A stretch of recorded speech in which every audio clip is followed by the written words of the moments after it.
Good morning and welcome. You know, people ask me, the magician's jewel, the name itself does not give it away if you don't have some kind of knowledge of esoteric or deeper level of metaphysics to understand where this is really coming from, because it ranges from source to infinity, let's say. All the different layers of dimensions that we have to traverse even to come into form, we are going to see this live being, is all I can call it, as I've come to understand that it really is in a symbiotic relationship with existence, that you really have to put on your multi-dimensional hat here and not think of this as some kind of form object that's made of metal and crystals and, different 3D solid aspects, but it is having all those other layers attached to it, which is, of course, what everything contains. But because we are in this 3D solid world, we tend to attach to what is solid and what we can relate to with our senses. So here we go, the magician's jewel. This picture you see here is an up-to-date today of where I've got to in this project.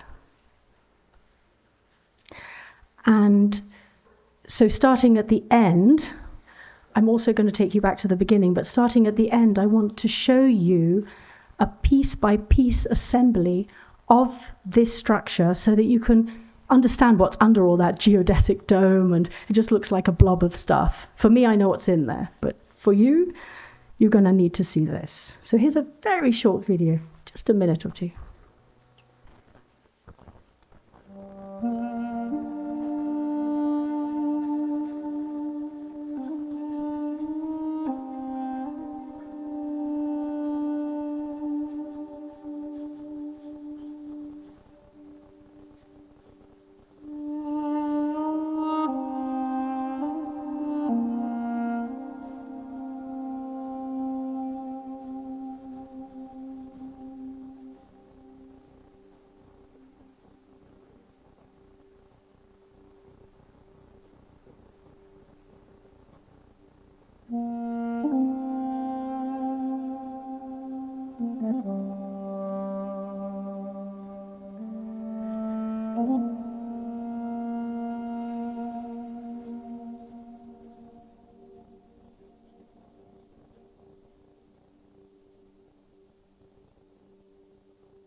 So in that video, you could see that there are different parts of it, and each of those different parts has a very important meaning and a function in its operation.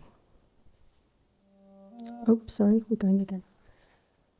So I'm gonna now take you back in time, because if I just start from here and I show you what there is now, you won't understand how this came into being. This is not just something that happened overnight. If I give it a cutoff date, it's 20 years of work. But that's giving it a cutoff date because really it goes back beyond that. And I'm going to describe to you what happened in these 20 years in order for me to arrive at this stage of the project. And then in my workshop tomorrow, I'm going to be leading you through this new 3D design of it, walking you through step by step inside the installation so that you can see each of the details and what happens in there. And then I'm going to go into different aspects of this installation, which is alive, which is working in relation to the human beings that are walking on it, interacting with it. For now, that sounds a bit, okay. So we need to get into the details. So how did it start? I love this phrase from Rumi. For me, this is the most accurate description that I can give of how this process, my process, is occurring, has occurred. As you start to walk on the way appears. Because our consciousness is interacting all the time with the appearance. So as we put in, so it invests into the appearance, and so it comes back, and so it goes. There's this beautiful symbiotic relationship between our consciousness. I mean, let's talk about me as the artist of this, or the creator of this. So in this case, between my consciousness and what is happening in the appearance around me, what is happening in my life, we could say. How does it happen that I can get this information out of the appearance into my consciousness and then be able to give back to the appearance the solid form of that information? This is what's going on here. I don't know how this happens, but it just does. And that's the point, is that when we invest in, it is surely going to come back, just like the mirror. When you look into the mirror, what do you see? So I'm going to give the cutoff date at around 2005, but this is a period of my life from 2001 to 2007 when I had the greatest fortune to be able to sit at the feet of one of the very greatest masters that has ever walked this planet, His Eminence Chögyam Trikchen Rinpoche, who himself is one of the teachers of His Holiness the Dalai Lama and many other of the great masters. Again, it happened like that. You don't go and find your guru. It's not possible. You just bang into your guru. When the time is right, when the disciple is ready, the guru appears, is what they say, right? So in 2001, I landed up in Kathmandu at the Bodhanath Stupa and sort of dove into this world of Tibetan Buddhism, which I wasn't really intending to get deep into Tibetan Buddhism, but I mean, I was there in Nepal, so it was kind of obviously going to happen at some point, or, well, not necessarily obviously going to happen, but the sort of people that I was interacting with, my friends, were into the spiritual path and all of that. So finally it happened, and there I was. It was something that I wanted, but I didn't want it in a contrived way. My personality is that I'm not one to go out and really search and grasp and grab and say, okay, I need to get this, and I tried every divisive way to get it. I'm very aware of this subtle process of allowing things to happen. So there I was living there. It actually took me 9 months before I met His Eminence, and I did know where he lived. I'd actually dreamt of the staircase that goes up to his room at the top of the monastery where he lived. And the day that came when bumped into a friend of mine around the stupa, you see there the stupa, the Bodhanath Stupa, and he said, hey, there's this one Rinpoche, and I'm like, bingo, the time is nigh. And that was it. So I dove into this world, and it was the most incredible journey. To start writing about this and discussing it is so difficult because it's, again, on so many multi-dimensions. Then you see this picture I put of the Bodhanath Stupa on the right. I want you to take note of the shapes at the base of the stupa, the chakana, the South American cross. Well, now, in my ignorance, at that time, I thought that this was only a cross that you found in South America. But then later, and I'm going to come on to that in my presentation, when I made a shape with that base, I discovered that it was all over the Himalayas. In my valley where I live, in the Kulu Manali Valley in the north of India, their hats, their shawls, their dresses, the woven material items have this shape embedded in them everywhere. But it took me 2 trips to South America, focusing on the Chakana, to come back home to see it was already there, and that this is a universal symbol. So I pause on that. We're going to bring up the Chakana again later. So working with Rinpoche was, working with a great master of that capacity is not a straight path. So when I was off to Tibet to go do a retreat in southeast of Lhasa in some very sacred site, I went to Rinpoche and I said, oh, I'm going off to Tibet to do this retreat there. Oh, very good, very good. Anyway, without going into the story, because it takes a while to tell the story, he orchestrated that I could understand that I was really just chasing rainbows going all the way to Tibet, because I thought, oh, I'm going to go to Tibet. It's going to be such an amazing experience. I'm going to get kind of like meet these great beings and da-da-da-da-da. So it was some kind of trip, right? Anyway, he created a scenario that made me realize that. So that in 2 days I came back to him and I'm like, Rinpoche, I understand. I'm just chasing rainbows. I don't need to go anywhere. I could just stay in my room here and I can do my retreat here. And he's like, he didn't say anything. He just sort of, okay, she's got it, finally, thank goodness. And he goes, if you have the time and if you have the money, then please go to Muktinath. I'm like, Rinpoche, I've got all my tickets to China, my visa, my everything, Tibet, it's all organized, my travel, everything. If you have the time and if you have the money, go to Muktinath. Now, Muktinath is a very, very holy, sacred, and famous valley in the north of Nepal on the border with Tibet. It has the highest Hindu temple in the world and many amazing and very, very old Buddhist monasteries. And I happen to know the abbot of the monastery of Muktinath. So the third time, like, yeah, Pepper Rinpoche, I've already been to Muktinath. If you have the time and if you have the money, then please go to Muktinath. It's like, God, getting into this thicker here, right? I mean, how many times do I have to say the same thing? So I'm like, okay, Rinpoche, I understand. I'll go to Muktinath.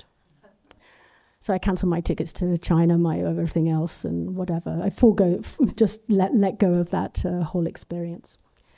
And got ready to go to Muktinath. Now, again, this was the most incredible journey. And in fact, I've written a book about this, and I have a few copies here of what happened on that journey. It was amazing. I mean, when your guru sends you somewhere, you can bet it's going to be an experience and a half. Talk about the chasing rainbows. Anyway, so as I was leaving the room, Rinpoche called out. Actually, Rinpoche's attendant, called out, Susan, Rinpoche's telling you to take photographs. I'm like, I'm going there to do a retreat, and he's telling me to take photographs. What the heck is this? I mean, I'm meant to be sitting in a room all day long for the next month. What's the taking photographs story? But ironically, again, this is how it happens, of course. 2 weeks earlier, the abbot of the monastery of Muktinath, who I had traveled to Muktinath with about 4 years prior to this was 2005, I'd been to Muktinath in 2001, I had dropped my camera, my whizzy new digital camera. I dropped it and it had broken, completely broken, irreparable. And so this Lama, just several weeks before this happened, had gifted me an old pentax from the 1960s, the best pentax that you could find in the 1960s. A friend of his had given it to him from Japan. But the light meter didn't work. I am no trained photographer. I rely on digital automatic. So when I was given this camera, it's like, how the heck do I use this thing? I need to know the shutter speed, the aperture, all of that. So anyway, a photographer friend of mine gave me a very short instruction. When there's more light, less this. When there's less light, more that. Okay, that's all I need to know. So off I went with about, another point. This was a click and wind camera, 35mm. Remember those? So off I go to Mukti Nath with my 35mm camera, reels, lots of them. And because my path there is through the deepest gorge on earth, the Kali Gandaki, that goes between Nilagiri and Dhaulagiri, up there, 8,000 something meters, up on the other side, 8,000 something meters. This is truly an experience because you suddenly realize your place in the cosmic realm of things. You are nothing but a tiny little thing that could slip off the edge of that cliff at any moment. You are at the whim of a rock falling down as you're walking across a ledge this wide with a 1,000-foot drop to your right into the raging Kali Gandaki river below you. You know, this is like no mean feat. And it was the monsoon. Just to add to, anyway. So, I'm not going to get lost on that story. This was... So the result of this journey was that I took, obsessively, 1,200 print photographs. And as a result of those 1,200 photographs, when I came back to Kathmandu and I'd had them printed out, I had this pile of photographs like this. I'm like, what do I do with these? I don't just shove them in a drawer and forget about them. It's not nice. So I had quite a large room, in fact, a beautiful room overlooking the Bodhanath Stupa. And I started putting the photographs all over the floor, leaving little pools of space in between them so that I could walk in between them. Why did I do this? Because I just wanted to feel them. And as I was walking through, one would jump out and I'd put it to a side. And another one, okay, this was the ones I call like a little bit extraordinary ones. Oh, that's jumped out. And with the ones that jumped out, I started making the shape of a cross. You see the 2 keys, 1 lock here, the first picture at the top left. And I started making this cross. And at the time, I was also studying the nature of the 5 elements. So I started to arrange it in a way that the space would be in the center, and then in consecutive order, to the left would be the wind, the fire, the earth, the water, in the tantric progression of how the elements arise and dissolve. So that was my first picture, and then I was so inspired by this. Wow, these were very ordinary pictures, but once I put them in this kind of order, they become something quite extraordinary. Maybe I can do an exhibition. And then I started dreaming, New York, London, Milan, Paris, and then, okay, back to earth. Let's start by doing a little exhibition in Kathmandu first. So I couldn't just do an exhibition with 1 picture, so I made a second picture, the pure vision transformed into organized confusion. Now, if you were paying attention at the beginning, you may see that you've already seen those wings and that central part. So what I'm building up to here is that unknowingly, at that time in 2005, quite by just the path that I was following, I was starting to create component by component of the Magician's Jewel. Already in 2005. The next thing that happened was that I was invited to make a movie, a documentary about that same valley of Mukti Nath. And I wanted to, this is where I developed my art of what I now have come to call kaleidoscopic filmmaking. So I wanted to embed a meaning, an intricate meaning, a very deep meaning of our existence into this movie. And at the time, again, with Rinpoche, I was studying the nature of absolute and relative reality. Absolute, of course, being the whole thing, and relative being the bits and pieces that are tangible. Okay, that's in a nutshell. I could give you much better description than that. So I needed a symbol or symbols, because how could I make a shape just with some sort of ephemeral meaning? So I thought, okay, for the absolute, I'm going to make it a circle, and for the relative, I'm going to make it a square. So then I did the proverbial thing. At that time, I had no idea that this was like the total thing of Egyptian studies was to unify the circle and square. I literally took a piece of paper and I did circle, square, circle, square, circle, square, circle, square, so that one touched the next, touched the next, touched the next. But then, of course, I ended up with a bunch of rings. I was like, okay, I can't do much with these rings. And then my pencil couldn't go any further into the center because of physical space. But I was like, this goes on forever. It's infinite. But my relative pencil cannot pierce any deeper into this space because there's no more physical space on the paper. So this twisted my brain inside out for a while. Then I realized what I need to do is to find a way to unify that circle and square. And so rather than getting into the whole Egyptian thing, which I wasn't into at the time and I didn't know anything about, I cut a spiral. So from the corner of one square, I went inner to the next square inside to that corner and then round to the next square. So I made a spiral that was, for me at that time, it was good enough. And then, of course, the spiral's now flat on the table. And when I pull it up, it falls down. When I pull it up, it falls down. So I need a way to hold it up.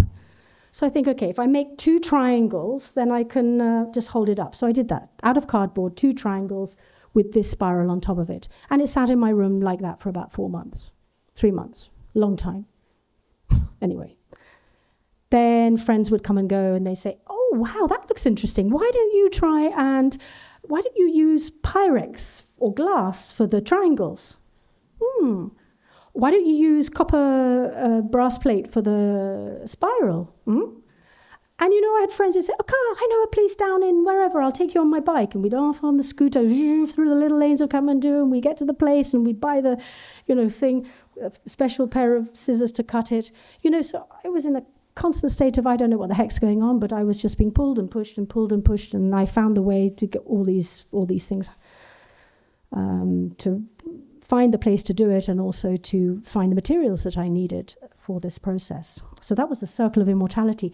Then I did embed the circle of immortality into that movie on Muktinath by slicing it. I mean, it's a 3D object, so I sliced it in half, and then using a cross-section of it, through timing and through different themes and things, I laid out the movie using that template.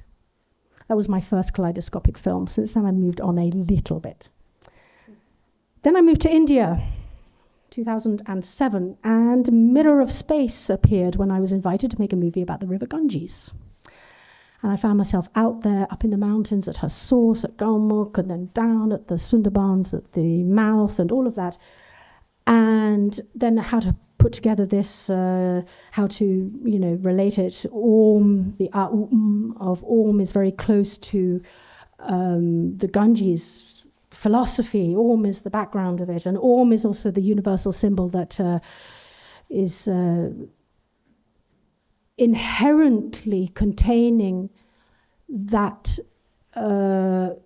bridge between that essential reality and this form realm. So the essential reality being the entire, and I don't want to use the word space because that's also got some materiality to it, but that source space of source, and then how that emerges as a formless realm, which is ephemeral, but still it has some color, shape to it. And then how it then emerges as a form object, which is tangible to our senses. So you see the white, looks like a number 3. I also made it look like a 3, 2, 1 blast off, or 0, 1, 2, 3 come into form, So the 3 is these are all pictures of water, so these are snow and ice pictures. The 2 is liquid, pictures of the surface of the river. And I took some gorgeous ones with bubbles in little whirls and little kind of beautiful texture, gorgeous texture of water. And then the blue, which is the crescent, and the moon at the top, which is the most ephemeral. These are all pictures of clouds, so some more gaseous state of water. Again, Rainbow Symphony came out in 2013, Actually, that was after a trip to South America. Most of the pictures in there are of the Amazon rainforest. So I use different aspects of plants. I've got foliage, I've got flowers, I've got the trunks of trees, I've got branches, things like that, to explain different things. And you'll see the double tetrahedron there. I'll be explaining these in a little more detail later on. And then the key of life, very important. I'll save that one for later. I actually did an exhibition in London. So that whole dreaming about London, New York, Paris, Milan, it actually did pull off in 2016. I did do an exhibition of these 5 pieces in a beautiful gallery in London. Not moving forward. Oh, no, now I've moved forward too many. Yeah. So all of this is currently going into a book called Universal Osmosis, which was the name of my exhibition in London. Everything absorbed into everything. People are like, universal osmosis, what the heck does that mean? Everything absorbed into everything. This is this way of saying this union of all these multidimensionals which are coalesced into this one thing which is all things. You know, when using words here, we are really going to be tripping over in the sense that my word may not be the same way that you interpret that word. I may have learned that consciousness means one thing, and you may have learned consciousness means another thing. Then I say awareness, and you think, oh, that's something. You know, in my brain, I've got one way of thinking that that's what that word means, but you may not. So this is where it's, you know, this kind of realm becomes quite tricky to describe to other people. Anyway, this book is in process. So meeting Sam Osmanagic was another major step in this, and I met him at the Pyramid Valley at a conference there in 2016. And, you know, it was one morning sitting at the breakfast table. Patriji was there at the table, Sam was there, and a few other guys, and we were chit-chatting about what do you do, and all the rest of it. And then somebody asked me, I said, yeah, I've just finished making a movie about in which I've embedded a pyramid. And Sam's ears go, pyramid? Did somebody just say pyramid? I say, and then the guy was quizzing me, what does this movie, and I wrote bits of this and that. And then Sam said, can you give me the link to that movie? And so I just wrote it down for him, and the conversation goes on. I didn't even notice that Sam had gone from the table. He comes back in about an hour, we're still blaring. And he says, Susan, I would like to invite you to come to Bosnia to make me a movie like that in Bosnia. I'm like, Sam, you've got 100 million movies already about Bosnia. He said, yeah, but they're all like, hey, Sam, what are you doing? And what's going on here? And why is this and why is that? He said, I want something with a difference, and I want you to make that for me. So this was my next level kaleidoscopic film that I made, which some of you here saw last year when I premiered it in Bosnia. But it wasn't so easy. This was a really long and intricate process for me. So kaleidoscopic filmmaking, how does it work? What is kaleidoscopic filmmaking? Well, it's a name that I made up. And really what I'm trying to say here is that I want to embed the meaning of the place itself where I am going to be making the investigation for the movie. I'm going to embed that information into a shape first, and then I'm going to embed that shape into the timeline of the movie. So, theoretically, the essence of the place that I capture in the shape, then I embed the shape into the movie, should be in the final output of the movie. Right? Okay. I mean, at least theoretically is true. So I went to Bosnia. I had no knowledge about anything, and this took me into a completely new realm. It was another language. I mean, people were talking about electromagnetic radiation and longitudinal scalar waves and all these things, and then there were Fibonacci spirals joining with whatever else, and underground water crossings and so many like negative ions and all these figures and things, and I was like, oh my goodness, this is so alien to me. So I had to use a language that I knew, which was the language of Vajrayana from Nepal, from the Tibetan Buddhists. And using that language, because this scientific language is as metaphysical as any spiritual path, so I discovered. There I was thinking that all those scientists are kind of boring and logical, and they don't ever think about these things which are beyond the ordinary state of things. You know, such a judgmental person that I was. Anyway, I discovered that science has this stretch from 0 to infinity as much as the so-called spiritual path or religious path or whatever has this stretch from 0 to infinity. So this was fun for me because now I had a language upon which I could pin this knowledge. And I started to just imbibe every piece of information that I could garner from anywhere, everybody, anything. Because I knew that nothing was arbitrary here. Everything had a place. So when I learned about the 28 kilohertz beam coming out of the top of the pyramid, I'm like, okay, whatever that means. And then they're talking about it's moving like in a kind of spirals like this, and then there are vortexes, and then there are all these things. So step by step, I started to study these things in my way and translate it back into the spiritual path.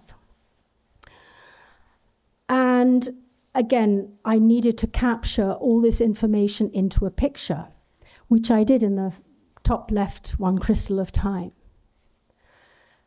So I made that, and at the same time, I fell quite by chance into biogeometry.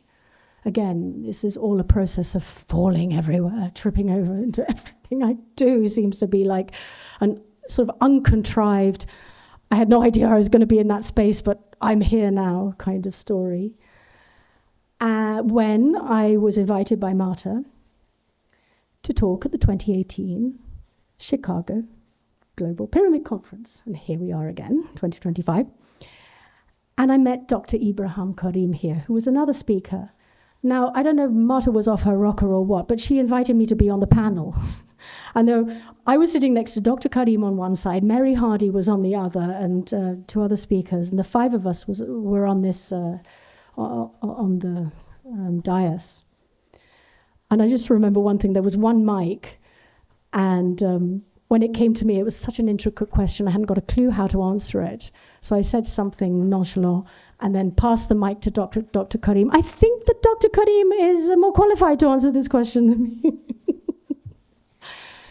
Anyway, so after that, I had some communication with Dr. Karim because he was interested in this crystal of time and how it would come out, because it was only half made at that time.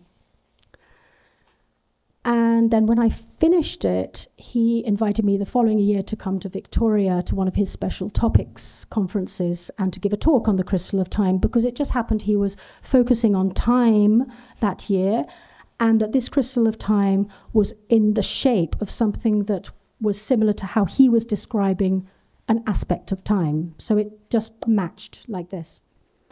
Anyway, not to go too deep into that, because there was me in the special topics in Victoria, Canada.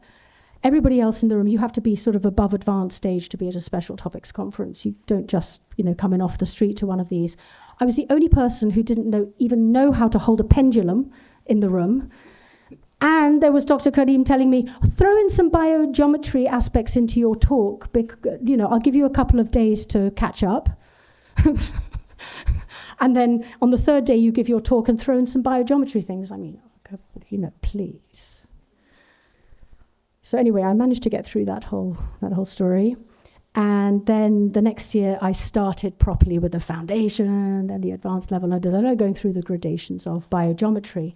And that completely changed the way. Now I'm working with the movie in Bosnia, remember, but learning biogeometry gave me another whole filter of how to interpret this space around me, and this whole scientific things going on, but then this biogeometry thing gave this beautiful scientific complementary explanation of the subtle realm.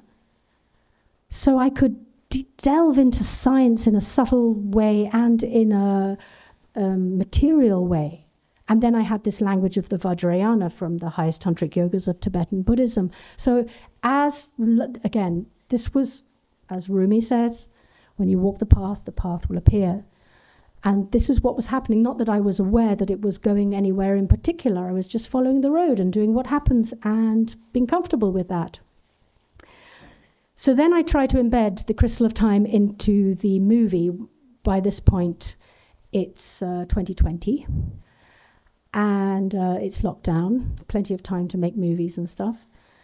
And try as I might, I could not embed this Crystal of Time into the movie.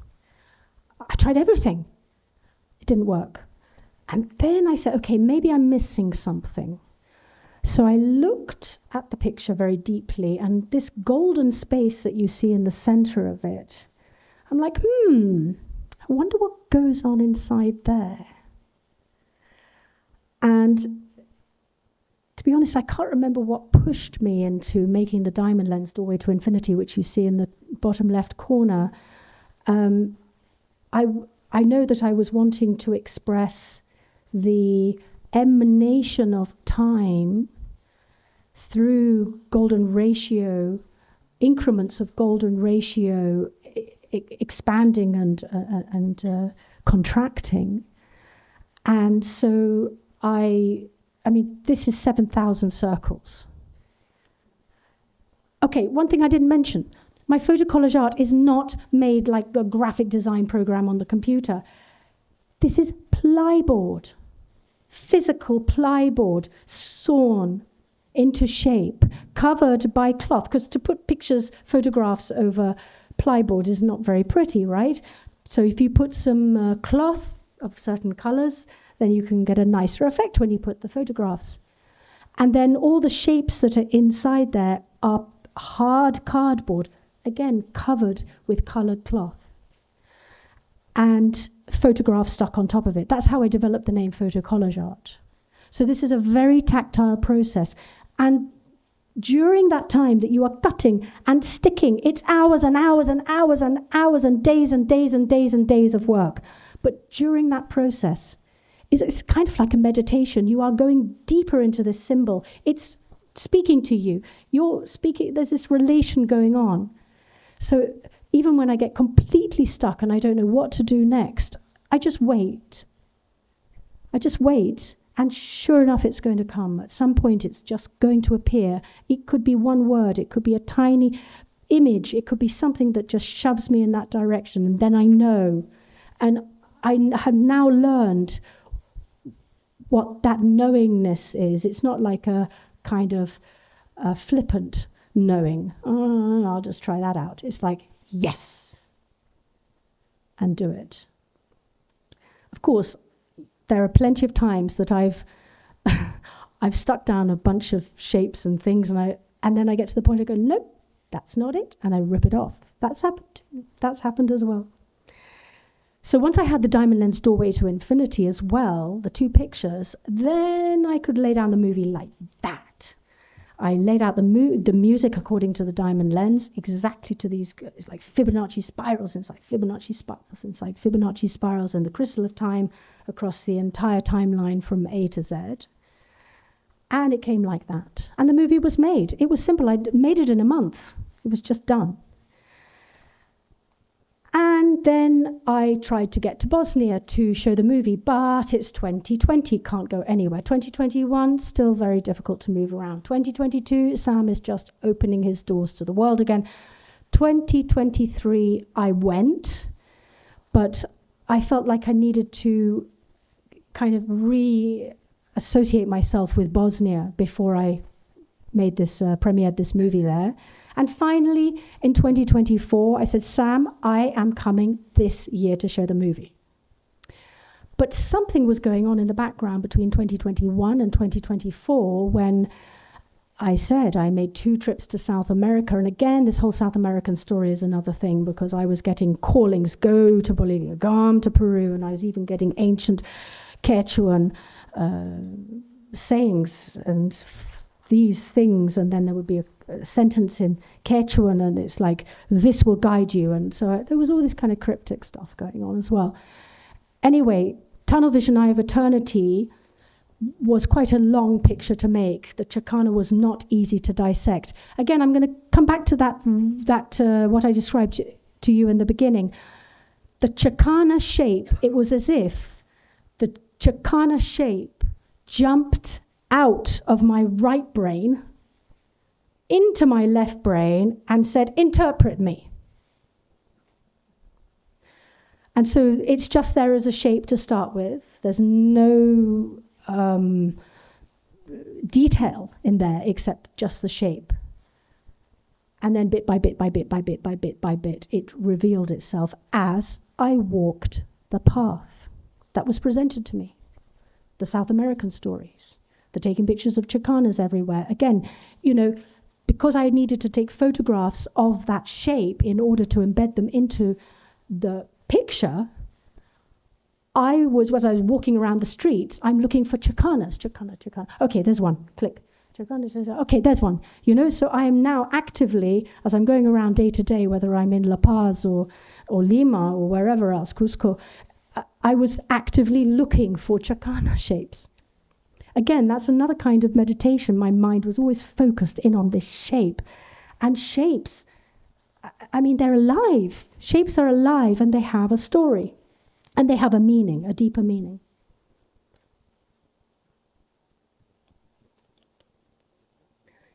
Okay, so fast forward to 2024, when I was just about, the week before I was going to leave India, where I live, to come back to the UK and then go from where I'm from.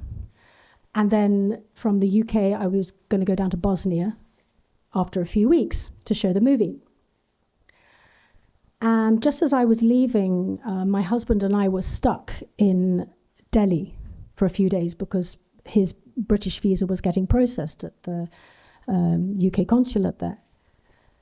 And so we had some time, and I said to him, you know what, it doesn't go away, it niggles me, it's biting me. I have to embed something of the Tunnel Vision, Eye of Eternity into that Bosnian movie. And I knew what it was. In fact, the name of Les Brown has already been talked about during this conference. He made the most beautiful, and if you haven't seen it, I really, really recommend it, the most beautiful documentary back in the 1980s called The Physics of Crystals. And this is something else. It's beautiful. It's such a beautiful movie, and he goes in very deep into, just some very beautiful meanings that you probably wouldn't think about until he brings it to light. Well, me, certainly not. There was one thing, though, that he had said that had stuck with me. And that was, he said, every single pyramid has 3 points of magnitude. And you find the point of magnitude by going half the way down the slant and then using a set square, then you bring the lines together, and where they meet, that is the first point of magnitude, which will increase the energy to the power of 10. Then the second magnitude you again find by another method, and that will increase to the power of 10 to 2, 100. And then the top one, which is the apex, will increase to 10 to the power of 3, 1,000. So if you were, and he cites an example of where he had hung a wire thing from the apex, and then he had tied some wool to it, and he wanted to ground it. And he was on a step ladder, and he climbed down, and as soon as his foot touched the ground, he grounded this thing that was running through these 3 points of magnitude, and he was thrown 30 feet across the room. So we don't want to mess with pyramids unless we really know what's going on. There's a lot of other things that we have to be aware of. Gosh, I'm getting a little bit sidetracked here. Yeah, so finally the movie did get seen oh no, wait a minute, we've got to say what I embedded. So in the Tunnel Vision, Eye of Eternity, you can't see it because the picture's too small here. All these pictures, by the way, are 6-7 feet in diameter. They're not like little things, they're huge.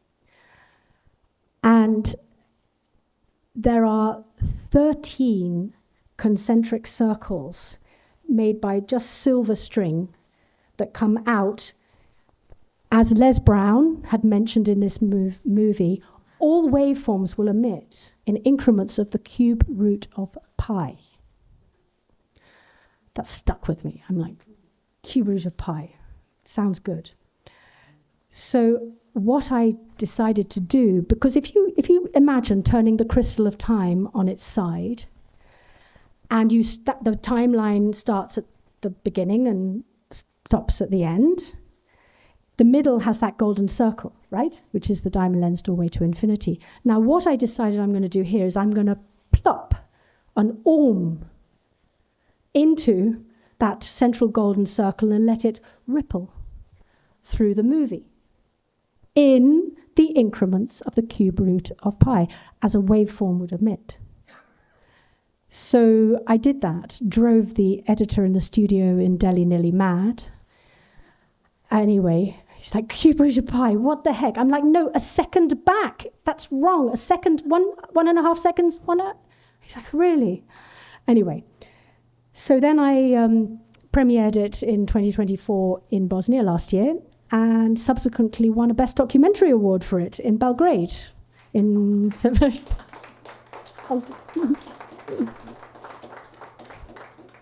Which was the hugest surprise. So now we come to the Magician's Jewel. See, this is all background. I told you it's a long story. We haven't even got to the Magician's Jewel yet. So I had already independently, alongside all these photo collage art pictures, films, and other things that I'm doing, I'd started working on a project to create an exhibition of the Tibetan Book of the Dead, which in Tibetan is called Bardo Tudul. Actually, Tibetan Book of the Dead is not really a correct interpretation of its meaning. They decided to call it that because the Egyptian Book of the Dead was doing so well, and as a marketing ploy, they thought the Tibetan Book of the Dead will sell well if we give it this title. And so it did. But actually, Bardo Tudul means liberation through hearing in the between. It's a very deep meaning. Liberation through hearing in the between. Bardo means in between. So we are now in the bardo of life. We are in between birth and death. Like this. And in between death and birth, we are in the bardo of becoming. Like this. So I wanted to show a passageway through existence, detail by detail. I want to show how our consciousness works moment by moment, this thought process that is occurring in every moment. So when we talk about the bardos, there are actually 6 bardos mentioned. There's the bardo of life, which is in the Bardo Tudul, is called the bardo of becoming. There's the bardo of sleep, which correlates to the bardo of death, and the bardo of meditation, which correlates to the bardo of reality. But in the book itself, it only describes bardo of becoming, death, and reality, but those descriptions fit the bardo of life, bardo of sleep, and bardo of meditation. So they talk about 6 bardos, but only describe 3, because they're the same thing. So really the point here is not just, oh, we're alive now, then we die, then we get born again, then we live, then we die again, all of that. That's a circular linear process. It's more gross way of looking at it. Really what this is pointing to is a thought is born out of a space of reality. It lives a while, and then it dies. And then you're back in that space which does not have any tangible reality to it. But we do not notice this process going on because our thoughts are just one upon the other. So we don't notice those little gaps between them, because actually finding that gap in between the thoughts is giving us a portal, a gateway into our essential state of mind. So you see, the Bardo Tudul is not just talking about this gross sense of living, dying, and all the rest of coming back again. It's talking about now, right now, where is my mind? Is it thinking? Is it aware? Is it complete? Is it unable to find any awareness because it's so stuffed with thought? So it's always the Buddha Tuddle, the text of the Buddha Tuddle is always bringing us back to that presence, and guiding us to notice that presence. Because I've been studying also also universal harmonics because of movies that I was making and all the rest of it, predominantly the Bosnian movie, I discovered that there's a nice harmony in the text of the Buddha Tuddle, because there's always like 8 steps in order to go out, 8 steps to come in, 8 steps of like staying. I was like, okay, that works. It's an octave of harmonic resonance. First and last note are the same. The last note is the tone above the first note, but it's the same. And in between you have 6 different notes, and 1 on each side of it, 8. And the first and the last are the same. So the next octave will also be the 8th of the last and the first of the next. This is important for the foundation of the Magician's Jewel. So the Magician's Jewel spans, it's such a vast subject, and it spans topics such as Plato's 5 element shapes.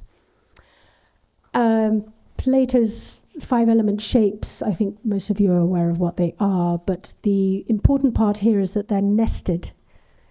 They're nested, solids which can nest inside each other comfortably, and describe this process of the elemental forming of reality.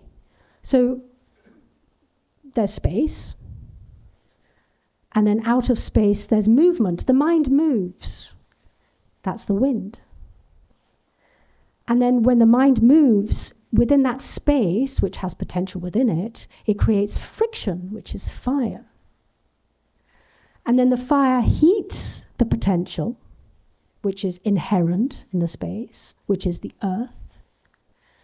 And it creates the nectar of life force, which is the water. This is the tantric progression of the nature of the elements, and vice versa, of course.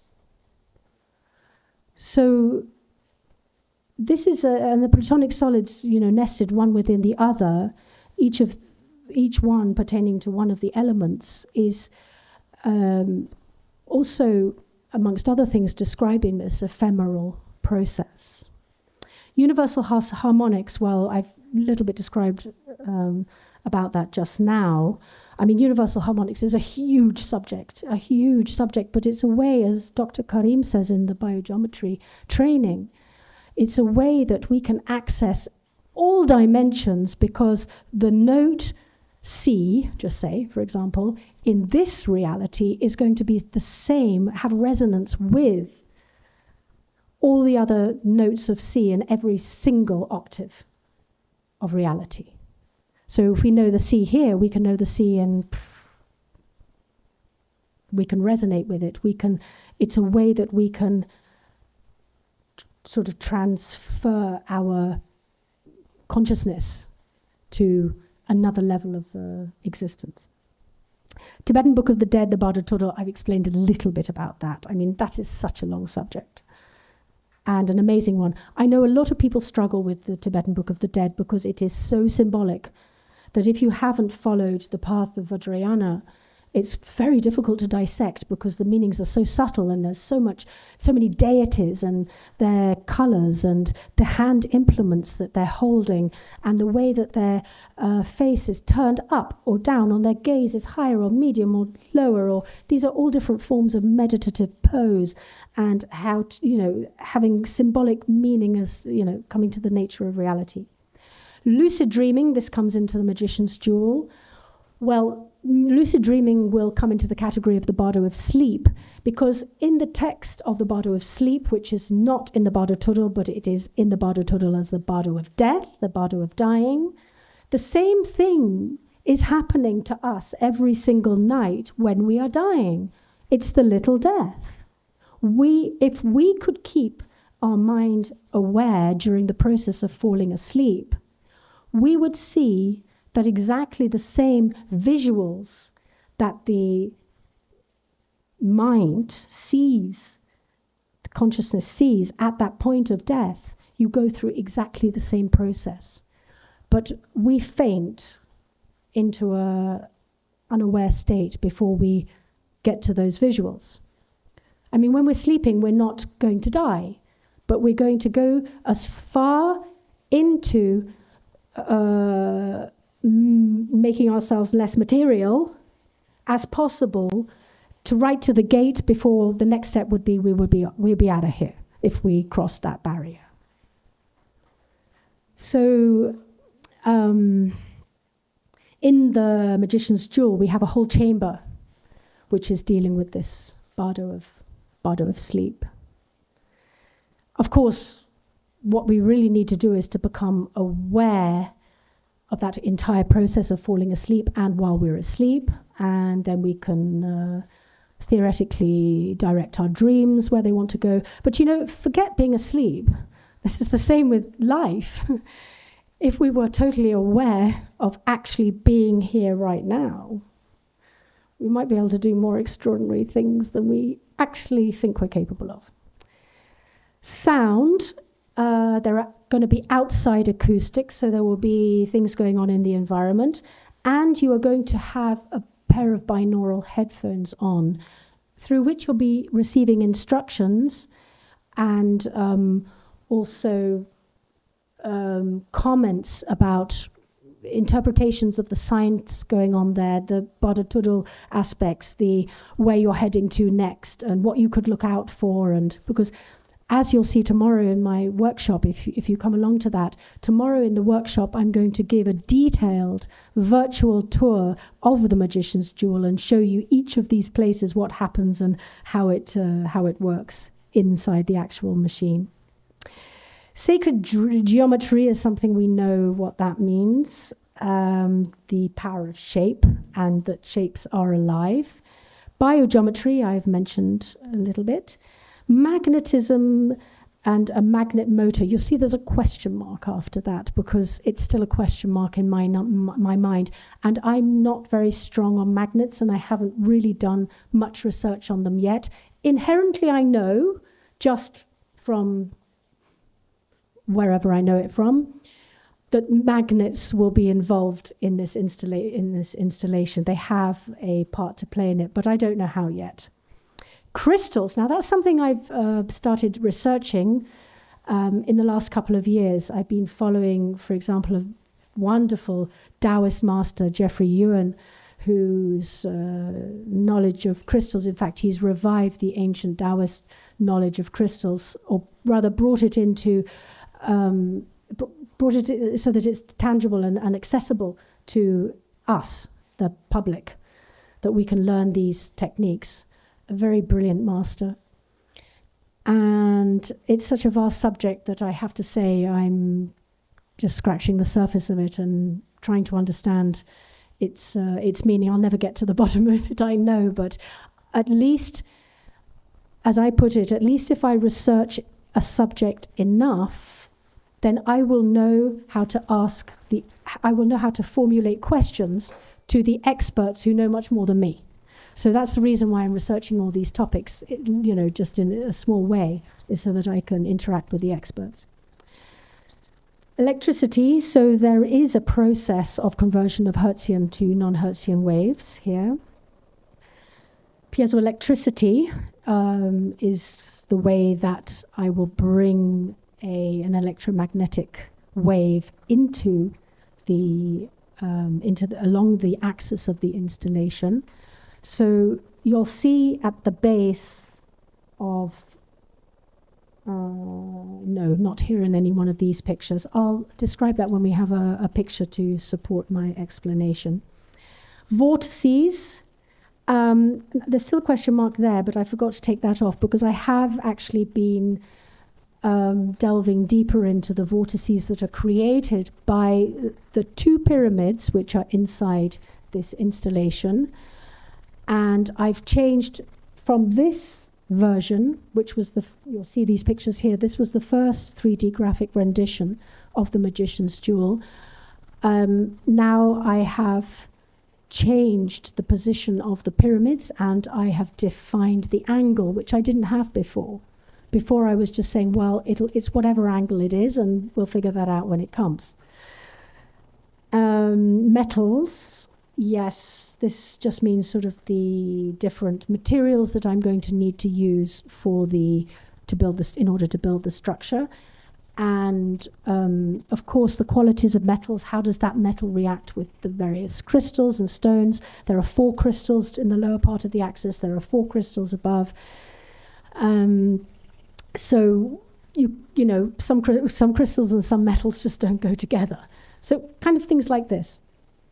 Park layout design, you'll see to both sides. On the bottom left corner, you can see to both sides there's this park. It's water. These are 4 peninsulas which have bliss wells in them. What are bliss wells? Well, you'll see that they're corresponding to the same colors that we've been talking about for the elements. And there are 16 of them. In the highest tantric yogas, 16 levels of bliss are mentioned. And the lowest form is complete depression, which is basically death. It doesn't mean you're going to die and become depressed. What I mean is that if you do sink into complete depression, you will die. We need some measure of joy in order to survive. Then, yes, the highest form of bliss, of course, is enlightenment. Then we have movement, and I'll describe you that again. That'll be more pertinent in tomorrow's workshop, because we have a movement at the base of the pyramid that, and I got this from Mary Hardy actually, that moving 240 degrees and then back 90, 240, 240 like this, is a way in which the Hopi tribe made their rain dance and created standing columnar wave. And really what they're doing at this point, it's playing with the tachyon energy, as Mary puts it. That energy which is there before the proton, neutron, and electron, these are the energies that even form those tiny, tiny little atomic structures. So augmented reality, virtual reality, I've mentioned a little bit, well, I haven't really, because the EEG headset will also be connected to an augmented reality headset, which flips virtual, augmented, virtual. And so you've got your EEG readings coming off your brain. So according to how you are perceiving the environment around you, you will also get that in your virtual reality experience, the mirror of that rather, in your virtual reality experience or your augmented reality experience. Intervention of human consciousness. I'll talk about that in a minute. So we've got 4 essential parts. There's outer, inner, secret, and heart essence. And I'm going to start to run through this because I know that time is running.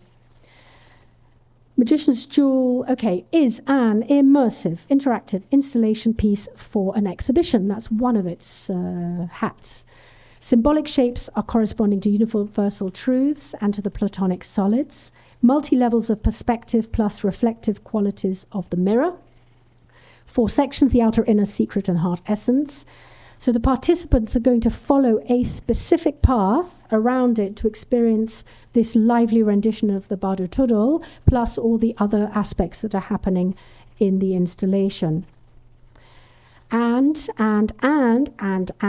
this is a device that is cleaning up the electro-smog around it and re-ionizing the atmosphere. So the shape itself is going to be transforming Hertzian waves to non-Hertzian waves and beaming out a wave by virtue of its shape, its size, its angle. All of these things beam out an energy which is beneficial to all biological creatures in a radius which could be, if this installation becomes 120 feet, which is what I'm aiming for, it could clean up entire cities in one go.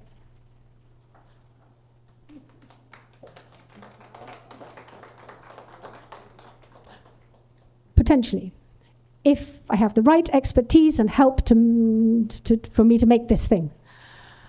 I mean, theoretically, it is possible. It is possible.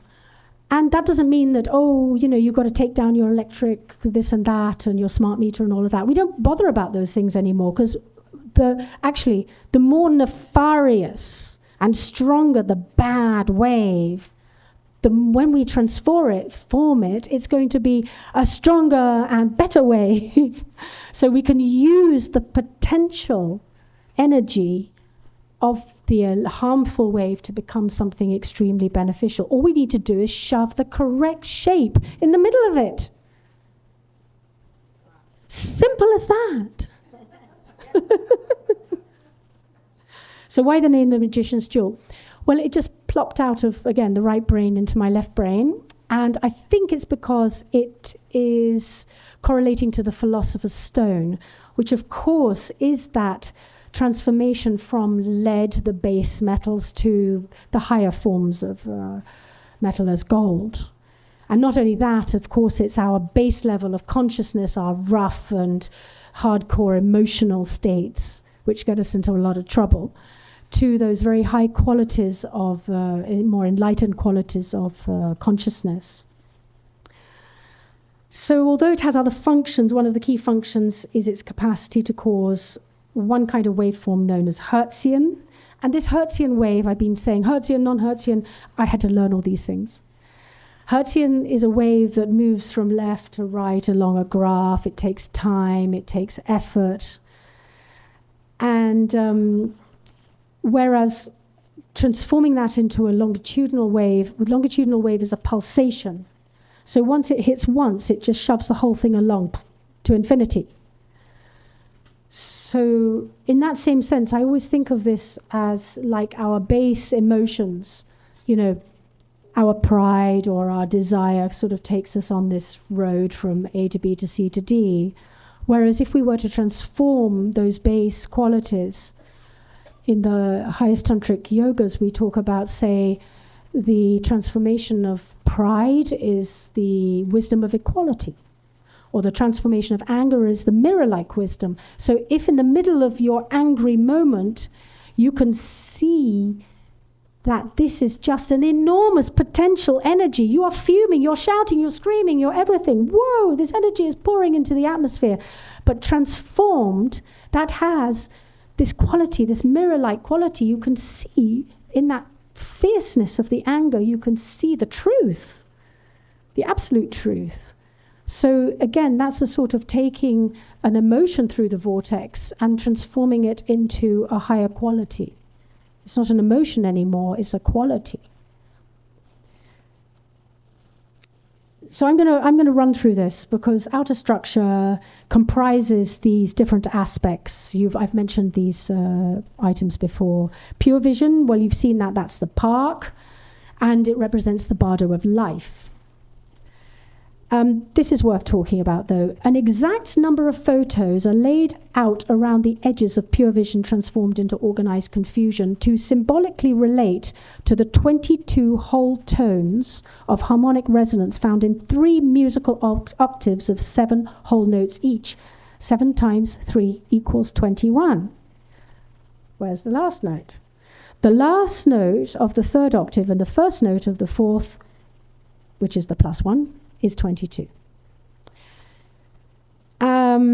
So now we can see that these same numbers of photos appearing as stepping stones upon the 4 outer pools and flower beds around the central structure, sinuously weaving around on each side of the whole installation, create a subtle display of pi, 22/7, a mystical union of sound and light that pertains to a natural harmonic structure that we find throughout all dimensional layers of existence. I'm telling you this so you can understand. Nothing is arbitrary in this. There's nothing random in the middle of somewhere, just, that might look pretty there kind of thing. Not at all. Everything has a meaning. The position of it, the length of it, the number of it, the everything of it has a meaning in this. Nothing is contrived. It really has a purpose. So also at our innermost biological level, this same ratio of 22/7 directly relates to the structure of our human DNA, of which the nucleus of each cell normally contains 22 functioning chromosomes out of its 23, 20 to make the amino acids required to form proteins, and one start and one stop function. And the 7 notes in an octave of harmonic resonance before the first note is repeated at its higher level as the last of the current and the first of the next. So this union of sound and light through pi is resonant so deeply in this that, where have we got it? No, I'm going to have to jump too far ahead with that. Okay, I just hold that sentence there. We're in the middle of 22/7. So the inner structure of the magician's jewel. So this axis is very, very important. This axis is a 3-dimensional rendition of the crystal of time, which I made in order to embed the meaning of Bosnia into the Bosnia movie. The one that Dr. Karim picked up on as well. So now I have formed this axis, which is completely and utterly based on the picture. I've been true to follow each of the symbols in the picture and put them now in a 3-dimensional way into the axis of the magician's jewel, which becomes the divine Vajra. Look at that. Looks just like the Tibetan Masters Vajra that he wields from anti-clockwise or clockwise in order to pacify or destroy. He's working just as we do in, he or she is working just as we do in the biogeometry realms with our different instruments to, for want of a better word, manipulate the subtle energy, hopefully for the better. That's what we would hope. So, yes, the two keys, one lock, we've discussed this. Mirror of space. Yeah, well, I mentioned there are various chambers. The one at the bottom of the structure is containing the bardo of sleep, where we learn about lucid dreaming, and the one at the very apex is the Om chamber, where we are reciting 7 tones of Om. Rainbow Symphony, down the center you will see this double tetrahedron in the as a 2-dimensional picture in the Photo Collage Art picture becomes these 2 red and white tetrahedrons, which are placed around the axis of the magician's jewel. Now, Key of Life, I skipped over this in the other section because if you turn this picture around, this is this is showing the structural design of the magician's jewel. You'll see at the base there's 4 lines become a square, and then there are 4 pillars. Anyway, this, if you can correlate it to the structure of the magician's jewel. And here, inside this Key of Life, this is something that I had embedded into this picture on purpose, is this 22/7 again. I'd made 22 pathways to get from position to a position inside this Photo Collage Art picture, and I'd made 7 rings of sound. Again, this is the union of light and sound. We've got 22/7, we've got pi. I mean, I think I'm only really honestly piercing the surface of pi, and I want pi to talk to me more deeply. I know there's more to pi than what I'm saying here, union of sound and light and all that, blah, blah.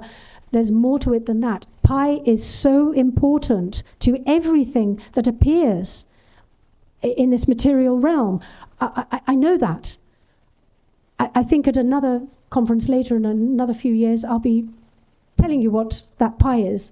But right now, it's sitting on it's like the Chakana sat there as a shape for a long time before it divulged its meaning to me, at least in the sense that I needed to learn about it. So Key of Life, turned upside down, is the structural form of the magician's jewel. So magician's jewel is formed in the shape of pi. It's embedded in there. Union of sound and light. Here is, look, the top-down view of the magician's jewel and revealing the inner gem. Looks like should be made into a ring, right? Should be a ruby and a diamond and a sapphire and yeah? So resulting in a correctly shaped precious form that perfectly bends the light to refract multidimensional appearance, there are these 22 sides to the inner structural part of the magician's jewel. So the dark blue octahedron has 8 sides, the red tetrahedron has 6, the white tetrahedron has 6, and the 2 ends of the axis that contain the 4 crystals each have there are 2 sides. So the total number of sides that you can pick out of that key of life is 22. And there we have the 1 octave of the 7 notes of resounding in the chamber. The 8th is discounted here because it's inherently the same tone as the first note, just at a different pitch. So 22 sides of form equals light, and 7 unique tones equals sound, causing the mathematical value again of pi to appear.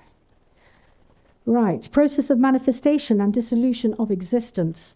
So in this way, the whole inner structure of the magician's jewel is an upside-down, multi-dimensional representation of key of life that is based on the meaning of the purba. Sorry, I forgot to mention that point. Because again, I had a shape and I dissected that shape, the purba. This purba in the bottom right corner is another Tibetan Master's ritual instrument that he or she uses to change the nature of the subtle realm. You'll see just like this. It's never like, there's a gentle poking here and there. Just it's so beautiful to watch them do this. So beautiful. Right, we're going to skip over this because we're getting to the end. 100 peaceful and wrathful deities. These are an absolute blast of information. But again, I mentioned earlier, they are so, it's all symbol. It's all symbol to but to dissect this is to dissect the purification of the different faculties of human operation, the senses, the elements, the mind. I mean, it's like getting inside the control room of existence. And that is in the bardo of reality. The bardo of reality happens in the heart of the machine. And in the heart of the machine is where we get into this control room and we get a grip on it, basically. So we made a model of it. My husband made this model for me and then cut it up so that I could carry it around the world. And last year I did 6 presentations around the world with this model. It was a necessary thing to take the graphic design out of the computer and to give it some tangibility. Here are some of my some of my things I did last year. I'm going to now skip. Okay, here we go to the design of the Magician's Jewel edition number 2, which is where we are now, and where I'm going to leave off today, because tomorrow in my workshop we are going to go into a very detailed tour of the entire structure, step by step, and I'm going to discuss the meaning behind what is going on there. So, again, that picture's paused. Now, here is a glimpse at the newest 3D version of the Magician's Jewel. I'm going to play. Just imagine coming across a site so magical, towering over the landscape at 120 feet, glistening in the sunlight, reflecting off its outer skin, that you wonder, what work, of which type, may this be? As you wander through its systematically designed gardens, displaying universal harmonics, while approaching its central core, you may wonder at the sacred geometry and 5 platonic solids, so obvious in its design, although unaware that hidden deeper in its structure is the magical pi. I, the creator of this conscious installation device, will guide you on a virtual tour through the winding corridors and inner chambers of this innovative system that echo the process of existence according to the Tibetan Book of the Dead.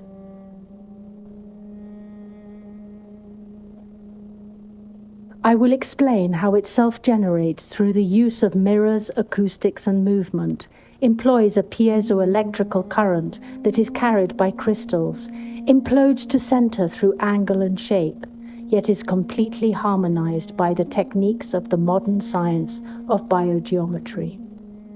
I welcome you to explore its greatest treasure with me, its healing power that silently works its magic across the landscape, bringing life force to all biological creatures in its surrounding environs. I am excited to share all of this with you.